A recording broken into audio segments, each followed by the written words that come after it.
नगर के महापौर चुनाव में दो अजीब प्रतियोगी थे, भौंकी बिल्ली और चंचल बंदर। बिल्ली ने वादा किया कि वह हर मोहल्ले में रोज मीठी दूध देगी और बंदर ने कहा कि वह हर पार्क में झूले बढ़ाएगा।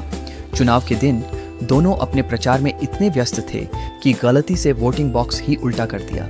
लोग हंसते हंसते वोट डालते रहे और परिणाम आया, दोनों जीत गए। अब बिल्ली और बंदर साथ मिलकर शासन कर रहे हैं।